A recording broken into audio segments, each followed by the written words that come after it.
Alright, this week I have Dale's Flame Shovelhead back in my shop. This is a crowd favourite. The build videos I did on this a couple of years ago are some of my best videos that I've done. Some of them have 20k views, so thanks everyone that's watched it. Everyone that hasn't watched it, you can go back and watch me build this thing. Basically, I have this thing back because Dale has a different front wheel he wants to run on this. This was just the front wheel that he had at the time, so I just made that work. Now he's got a nice new spool hub that he got off Gero, so I've got to put that wheel on, swap this tyre over, do some spaces and stuff, so you'll see me do that in this video. I just took this thing down to Sydney for the Bulleye Antique Motorcycle Show. So I rode this thing around down south. Sydney's probably 10 hours from mine south. I didn't ride it down there because I've ridden that so many times. It is a grueling stretch of highway and I really don't want to do that to a customer's bike because it does take its toll. Anyway, I took this thing down in a van and we just rode around all the hills and all the backcountry and stuff down there. It was super amazing. The best roads down that way. If you live down there, you're super lucky to live there. Basically, I ripped this thing around. I broke the exhaust. That's why we have all these, zip ties and some tire wire around that. So I need to fix an exhaust mount on my sissy bar. The other thing, this thing's got a bit of noise in the top end now. It never used to be that noisy. It used to be a really quiet engine. This is like an 83 or 84, super late engine. So these are the best ones, but it's sort of developed a bit of a top end noise. So I want to go through the top end a bit and try and work out where the noise is and just make sure that it's not something eating itself. It's not putting metal through the rest of the engine. Anyway, so I'm going to pull all that apart. I want to try and leave the rocker boxes on because if it's the rocker arm that's wearing, it doesn't really matter. Sure, it's not great, but I'm not going to pull it apart. I just want to make sure that it's not something eating itself. Like, it might just be a lifter or something and the wheel's starting to go, so if we catch that early enough, it's not going to do any damage to the rest of the engine. So basically, I'm going to get this thing up on the bike bench and I think I'm going to tackle this top end noise first and then we're going to look at fixing an exhaust mount and then we will do the front end, I reckon.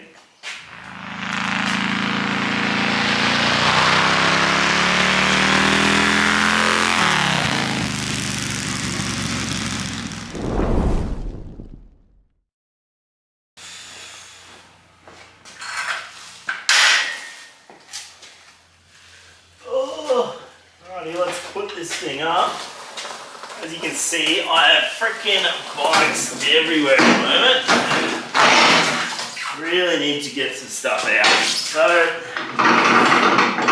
get this thing done.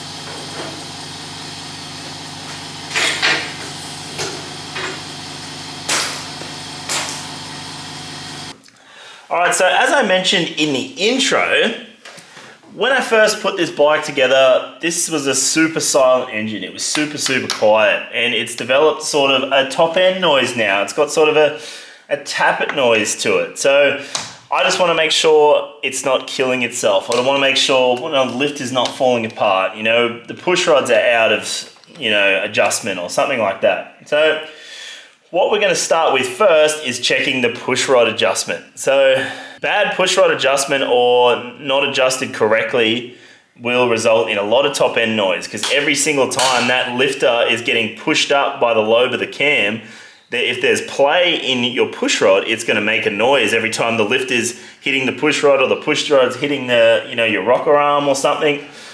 So this is pretty easy to check. You just want to knock all of these out like that. These are all your push rod covers. So just knock them up like that so you can see what's going on. And I've also taken the spark plugs out so that we can rotate the engine nice and easily without having to deal with compression. So you've seen me use a few different things to hold my pushrod covers up. This is a new one that I've been using. It's just a rubber band with a little clip that I've bent up just out of some TIG wire. So it's super simple. All you do is you knock that underneath and then you just put your rubber band around something. Seems to be much easier than the TIG wire that I used to run. So put that around that, and now we can see both our push rods just like that. So what we want to do, we want to rotate the engine until the push rods are on the base lobe. So that is the lobe where the push rod is not doing anything. It's where it sort of idles until it hits the lobe and then it opens the valve. So basically, how do we find that? The point at which the opposite push rod is just starting to lift, then the opposite one will be on the base. So if we watch these push rods, see that one's just come down, and as soon as this one starts to lift, just like that, then we do this one. So you want to be able to just spin these. So that one seems a bit tight from the start. Let me get a rag. So the idea of this is that you just want to be able to spin the push rod. So you just want it tight, just like that. I can just spin it.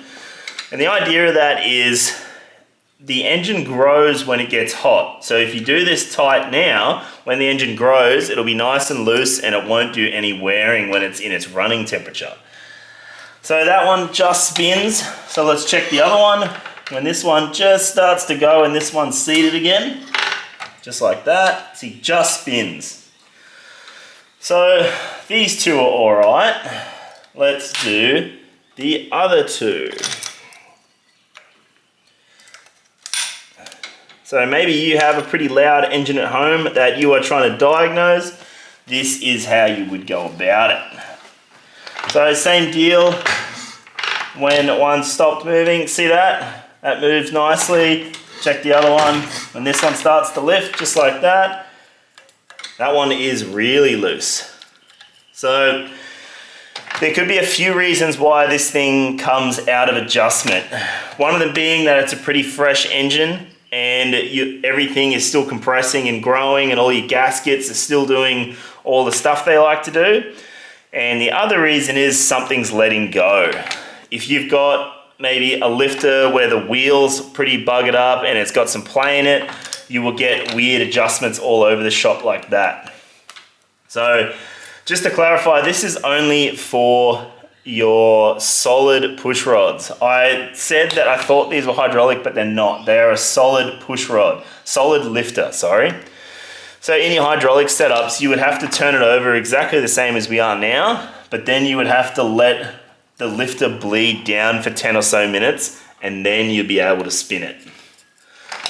So anyway, it's strange that 3 of them are correct and 1 of them's wrong, which tells me that maybe there's something going on with this lifter, maybe there's something going on up here, maybe there's something going on with the cam.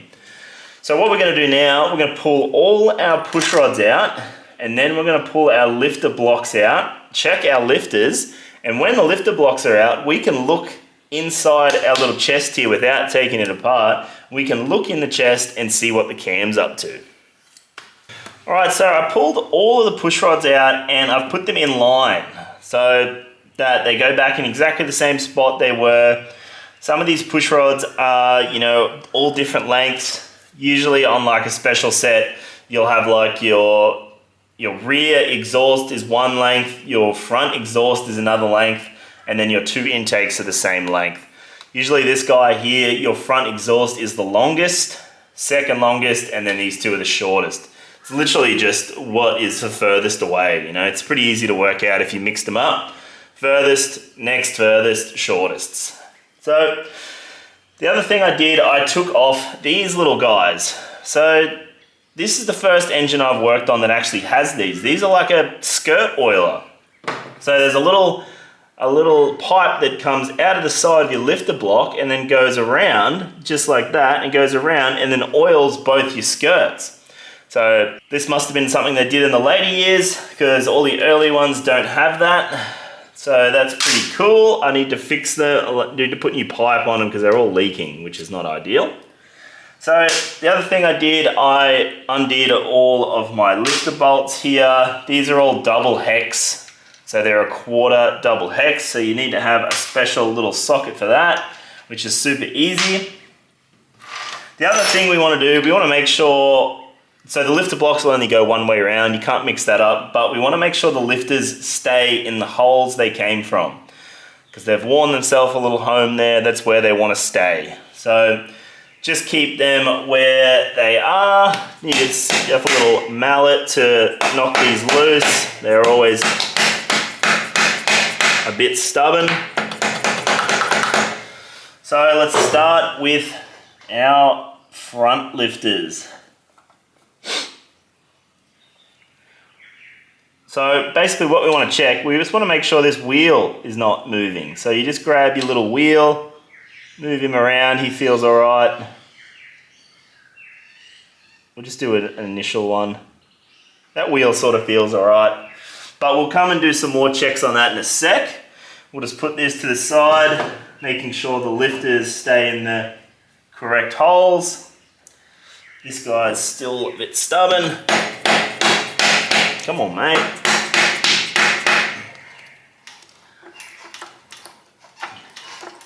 Oh, it's stuck under this center bolt here. This is a pretty common little issue. If you put a carb support like this one's got, it usually messes up where the lifter comes out. So you got to undo this. And as usual, someone has over tightened it. So come from the other side and do it, because you can't get to that one very well. Give me a sec, I'll get this undone. Make sure you don't drop this guy in there, because you'll be doing quite a bit of fishing to get it out. So that's moved out of the way. Now this guy will come out nicely. So which was the loose one? This guy was loose.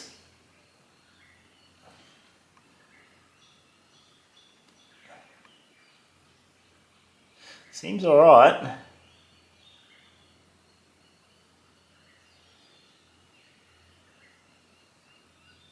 So I'm just inspecting the wheel. Looks like there is a bit of wear on the old wheel. So we'll put that to the side. And like I said, now that we have these lifter blocks out, we can look down in here and see what the cam is up to. You just want to be careful not to get all this dirt and stuff in the engine. Keep that all out. So come in, see if you can have a look in here, and we'll see what the cam's doing. Alright, so let's have a frickin' look in here. See, that all looks pretty nice. We want to just turn it over and have a look at our lobes. Looks alright. The other thing we want to check is make sure it's got lash. So you can push it side to side. So there's plenty of lash there. That's good. It's not tight. It's not too loose.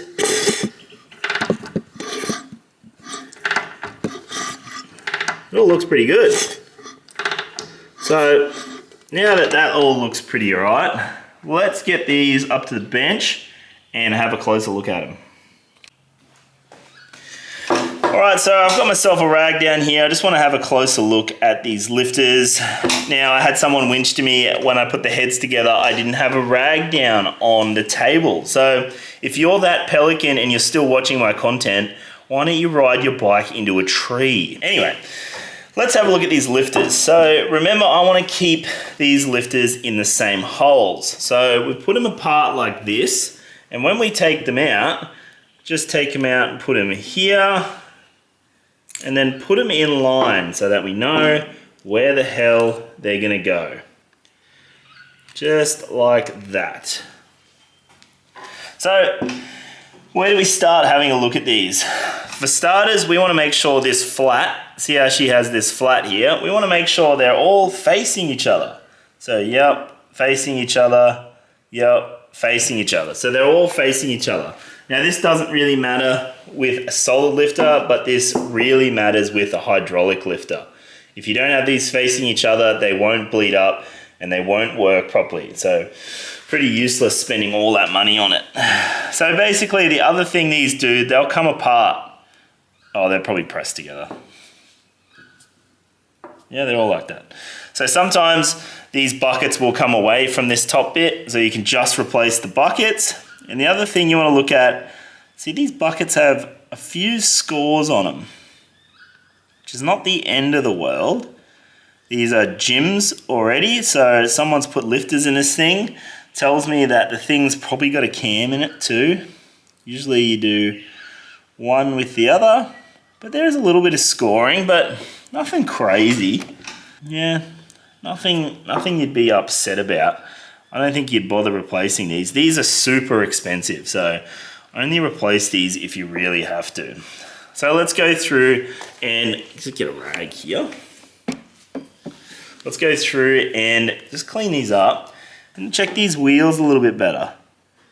So you want to make sure there's no up and down movement.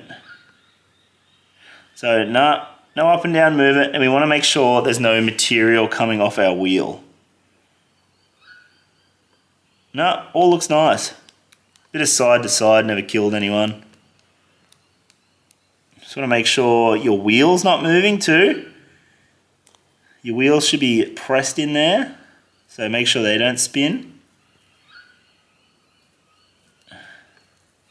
But no, that one works nice. So we'll just go through, do the same on all of them. Can probably fast forward this. Let's get everything nice.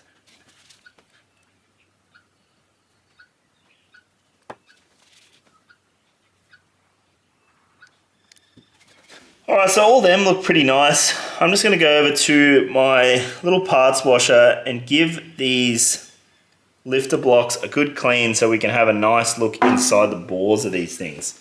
Now do them one at a time so you remember where they go. Alright, so I've washed these up nicely. Let's see if I can just look in there.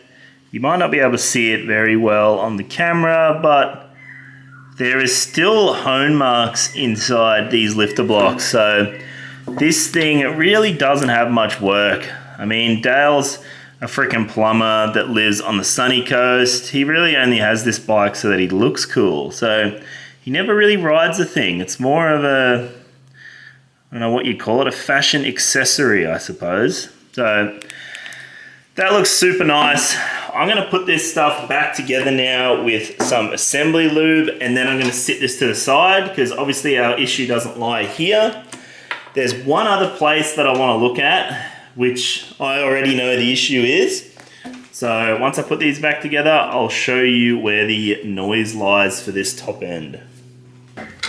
Alright, so now that we know all our cams good, our lifters are good, our push rods are good, all that stuff's good, where is this noise coming from? So the last place that you'd look that I sort of knew where it was there already is your rocker boxes. So when your rockers have a bit of play on the shaft, so when you shim them up, they're usually pretty tight, they're a couple thou. And when they've got excessive play, when your push rod pushes, it pushes it off to the side as well, and that makes it knock. Now, a little trick to seeing how much play you have or float you have in your shaft, just get yourself a little screwdriver because your rocker has a little hole in it. So all you do, you just put your screwdriver in the hole and then you knock back and forth. So that is the noise you're hearing with the loud top end. So all that is the shaft, your rocker shaft knocking back and forward. Sorry, your rocker arm knocking back and forward on the shaft. So, as you can hear, they all have pretty excessive play. Except this one. That intake one's nice, but the exhaust aren't. So I spoke to the customer about this Basically, the only way you can get your rocker boxes off to fix that is to take the head off. And if you're taking the head off, you might as well get the valves done. And if you get the head off to get the valves done, you might as well take the barrels off. And if you're taking the barrels off, you might as well do your base gasket. And if you're doing the base gasket, you might as well do your rings. And if you're doing your rings, you have to hone the barrels. So it's just one of those things that really snowballs if you're taking the heads off. So I spoke to him about it. The engine, this is not going to hurt it. Like the rocker arms having that sort of play is not going to hurt it. It's just going to make a bit of noise. At the end of the day, this is a 40-year-old engine. They do make noise. If you want a fucking perfectly quiet engine, go buy yourself a brand new Milwaukee 8 or something. So I've spoken to him. He's happy with the noise. It's not going to eat itself. Like we said, just making sure it wasn't eating itself. So I'm going to put this thing back together. All of my lifter block gaskets look nice. So I'm not going to bother scraping this off and putting a new one down because that does look nice. That's going to seal again. So I'm going to put the lifters back in. I'm just going to put assembly lube on the cam there.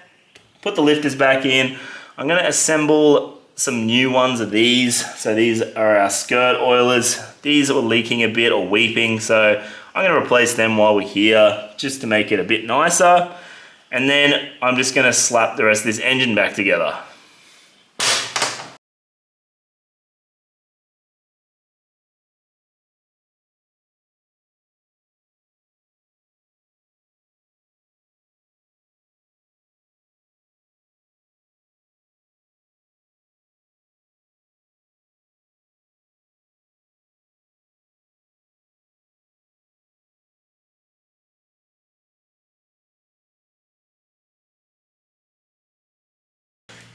Alright, so that is this guy all put back together. I replaced these hoses here too, these skirt oilers we spoke about, just because they were seeping a bit.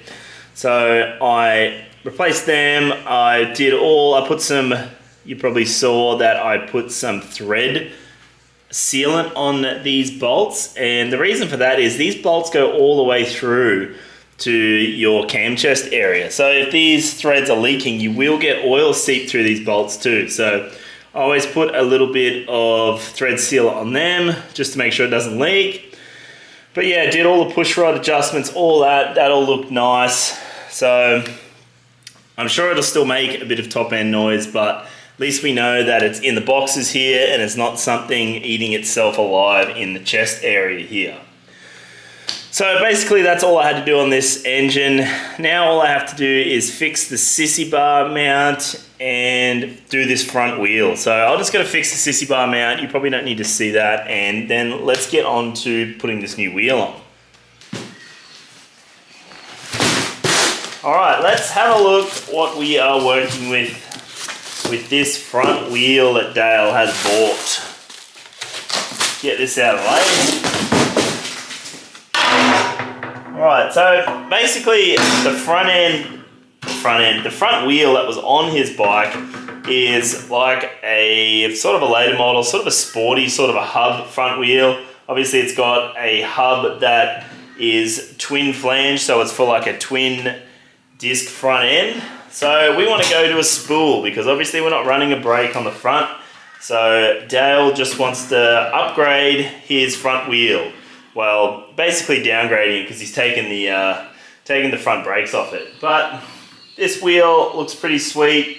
Dale bought it off Gero down the coast. So this thing, first off, is a 3/4 axle. So the front end on that is a WL front end, which means it's got a 1/2 inch axle. So I'm gonna have to make some pretty funky spaces here to make this work. So let's go over to the bike and rip the front wheel off that it's got on there now.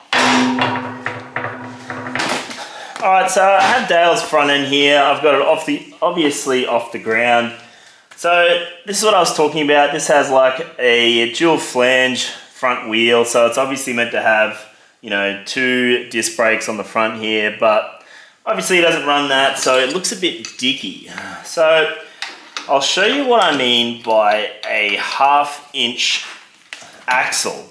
So this is a war period, so WL. So a lot of the stuff they did was obviously all for the war, and to save on material like metals and stuff, they made a lot of stuff smaller just so they could make more of it so it uses less steel. So this is how small the axle is. So that's a 1/2 inch axle. So obviously all your later stuff is 3/4, and then even later again when you go like into the really late bikes, they're all inch now. So they went super huge. So this early stuff can be a little bit annoying to make spaces for, because you've got to make the inside hole the 1/2 inch, and then you've got to make it suit a 3/4 axle. So I have a little tube in here. So that is my 3/4 to 1/2 inch tube that I've made. So that obviously fits in there nicely. The OD is now 3/4 and the ID is 1/2 inch. So I've just made it sort of float in between these two washers, these two spaces like that.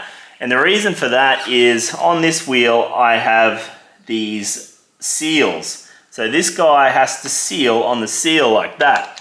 But on the new wheel, I don't have to worry about that because it's just a sealed bearing. So I don't have to worry about any of that. So let's put the new wheel in and just see how close some of these spaces might come.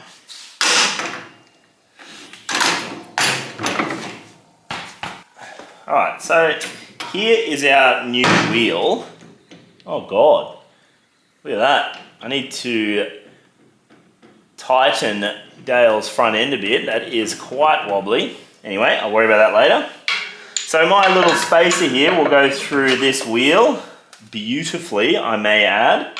Shit, these things might even just go straight on. I know. It does sort of go on, but I'm going to use that spacer that I made. So let's put this through here like that.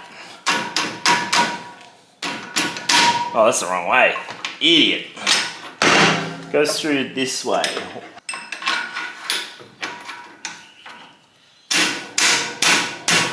Sweet. So that goes on there nicely. As you can see, all that fits. So all I'm basically going to do now, I'm going to machine some of these spaces up, and I'm just going to measure the wheel here and make sure that the rim is in the center of the springer, and then I'll measure these spaces and work out what they need to be. I've done this a few times in other videos, but you know, sometimes you got to go over it a few times before you get it right. All right, so let's draw up this spacer before I go over to the machine and machine it up. So basically I have centered my wheel. So I've measured my wheel from the rim to the front leg here on both sides, and they're both the same. So I've said this before, you want to start on one side, make this spacer, and then pull it all up tight and then measure for the other side. Otherwise you might make, you know, them both too small. So obviously I have this step in here. So we have to, when we are drilling the ID, we have to take this step into account because I don't want this little sleeve that I've made to wander in here. So what I'm going to do there, let's measure our overall length first. So I'm going to work in millimeters because I just don't get the imperial system when you're doing little measurements like this. Like this will be 1 inch and fucking whatever, fucking 30 seconds or 16th or some dumb shit. Or I can just go, oh, look at that, 46 mil, 45 mil, done, easy. So let's get around to drawing this. So I want to have this with a little bit of a taper on the end here. So let's go straight for a bit and then a taper like that. And then this will be this shoulder here. And then at the back there, we will have that shoulder like that. So obviously we have two different sizes here. So this one's 3/4 and this one's 1/2 inch. So what I'm gonna do, this is my invisible line through here. That's gonna go in like that, that'll be 3/4. Then it'll come down and then we will have another one like that. So this is sort of how you draw it when this is going to be a round part. Obviously it's going to be the same on this side, but it doesn't really matter because of how we are going to machine this. You only really need to know one size, right? So this, the length is 43 millimeters. That's easy. So this bit here we know is 3/4. This bit we know is 1/2 inch. So how far in do we need to make that 3/4? So all we do is measure that, like that. So just to be safe, I'm gonna make it 15 mil. So from here to here is 15 mil, and then the rest is obviously just 1/2 inch. And the last bit is what diameter we want this to be. So I'm not really sure what that is. Let's just go 25 mil. So we'll go like this. That's going to be 25 mil. And I think my stock size is 30. So I'm going to leave that at 30. And then this sort of taper here, it doesn't really matter what it's going to be. I don't want it to be huge because we have this step in here. If I make the taper too large, it'll come through here and then it'll intersect our little step here. So we'll try and keep the shoulder away so that there's plenty of meat here where our step is. So forget this bit. This is all we need. This is how we draw it when we do a round part. So that's this side. I'm gonna go ahead and let's make that, and then we will put it on, and then we will do the other side. All right, so I have my aluminium stock here. I've just realized that it is 25 mil already, so I'm not gonna worry about the chamfer in it, the taper in it, to taper down to the legs at the moment. I'm just gonna machine this square. So what did we say it was? 30, let's say 35. So let's hang it out that much because I still have to part it off. I don't want it too far out, otherwise it'll vibrate, and I don't want it too close, otherwise I've got to part off real close in here. So I'm gonna quickly machine this. I want to machine the skin off this so that it's super easy to polish when I come around to it. So I'm just gonna take a light skim on this and clean it up the whole way, and then I'm gonna start drilling my holes in it. It's not in gear.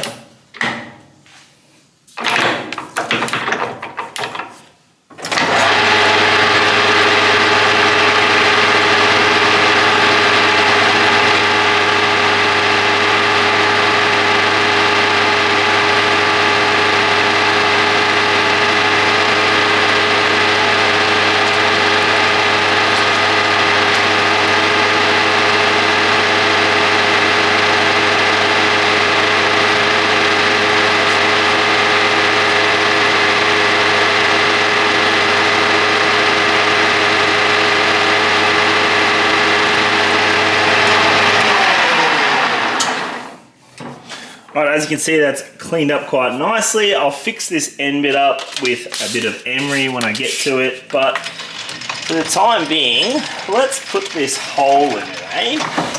So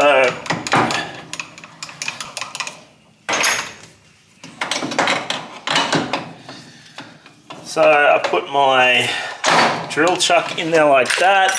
You always want to center it with a center drill, wherever the fuck I put that. Right there, so this is a center drill. This gets your hole perfectly center. If you were to just put a drill bit straight into this, it'd wander. So big thick drill bit just to start the hole.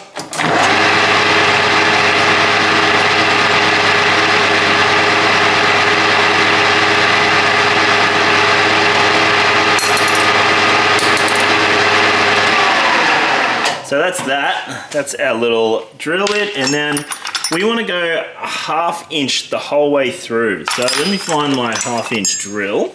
All right, so the axle is 1/2 inch, right? So if we use a 13 mil, this is 10 thou over. So that 10 thou is going to be perfect for our axle to go through. We don't want this a tap-in fit. We want it to be nice and slide through. So the other thing, we just want to go through 45 mil. We don't want to waste this stock. So I always put a mark on here, sort of where we want to go through to, and about there is 45.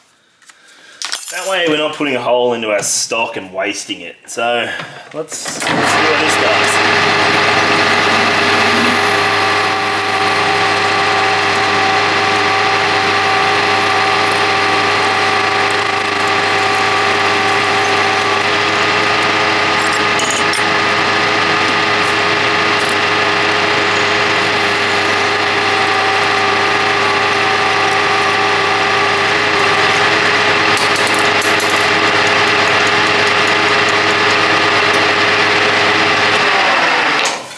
Now, because this is aluminium, you can really quite race through it. It's, if this was steel, I would have done a pilot hole. I would have done like a 10 mil and then done my final size, but because it's so soft, you can just punch that straight through. So remember our drawing, we have this step in here. So I've drilled this 1/2 inch the whole way through now. Now I want to do this little step here. So that is 3/4, 15 mil long. So I'm pretty sure this is my 3/4 drill. It is. So there's 3/4 drill. That's bigger. So I'm going to slow this down a bit. So that's 3/4, and now I only want to go in 15 mil. So I'm going to do the same thing here. I'm just going to put a mark on here. Remember this taper on the end. So I'm going to start the 15 after that taper. Turn this so I can see. There. So I'm just going to go up until that mark, and then that is going to be close enough. Doesn't have to be real accurate. So like I said, I want to slow this down. There's big drill bit slow, small drill bit fast.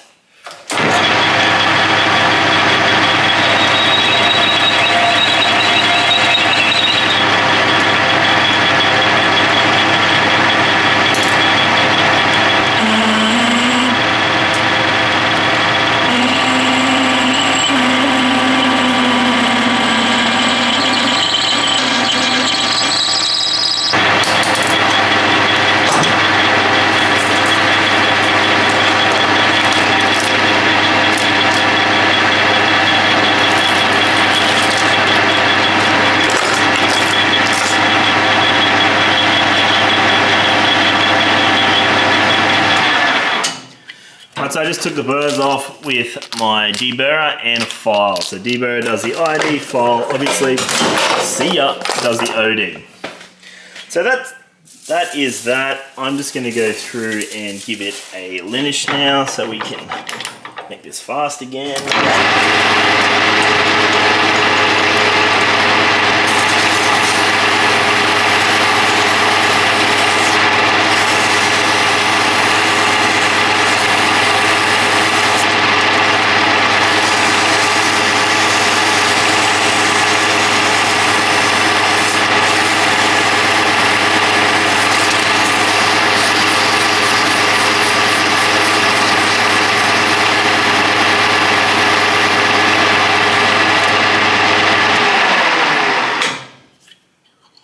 That's that, that'll polish up nice.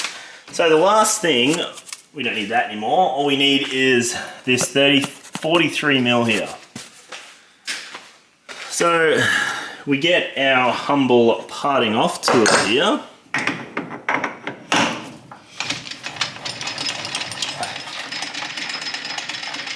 So 43 mil, right? So none of this is overly accurate. So don't have a whinge that I'm doing this quickly with just my rule, because it really doesn't fucking matter.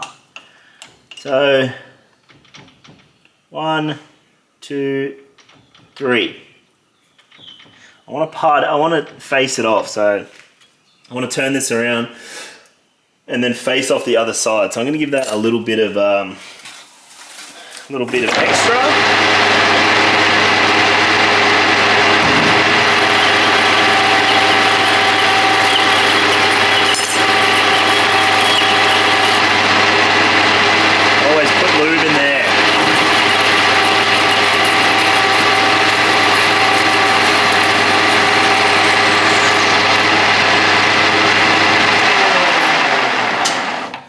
So that is one of our spacers. You can see the little step in there that I've got and this spacer now. So like I said, I left extra on this side so that we can come through, get rid of this guy.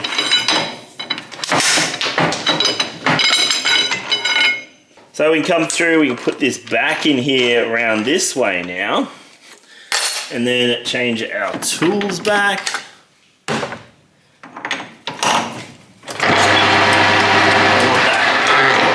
Faster.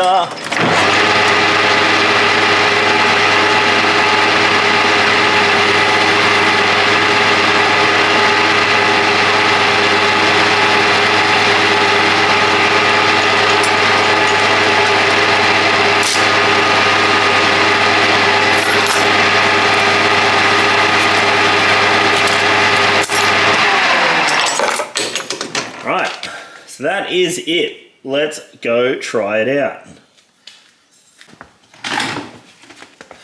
Alright, so we have our spacer that we just made here. Let's see how it fits. So this might be a little bit tight.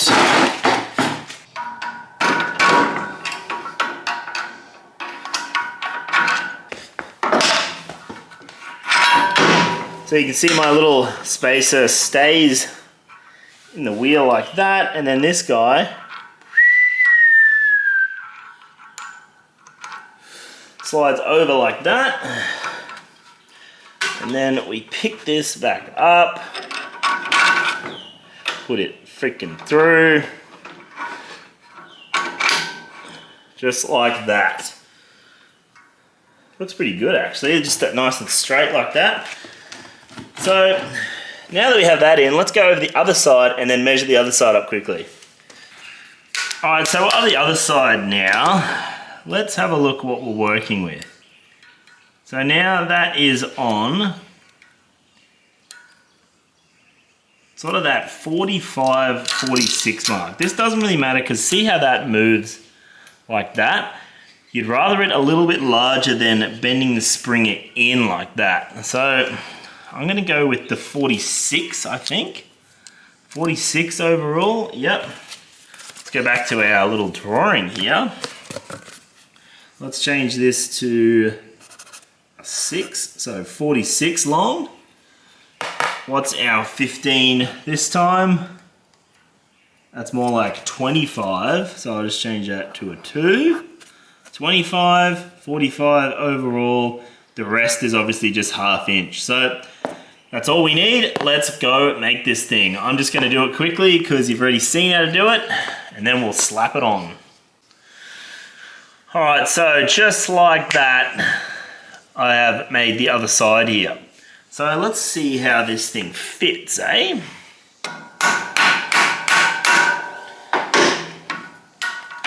Now this might be annoying because I've got to put in, because of that,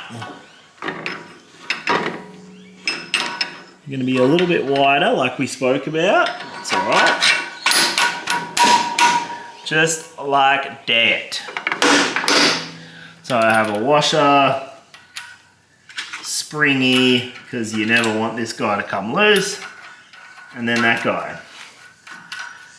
So these washers, or these spacers, are now done. Wheel is nice and center, washers are good. The other thing you want to check is you want to tighten this and make sure that the wheel doesn't bind up.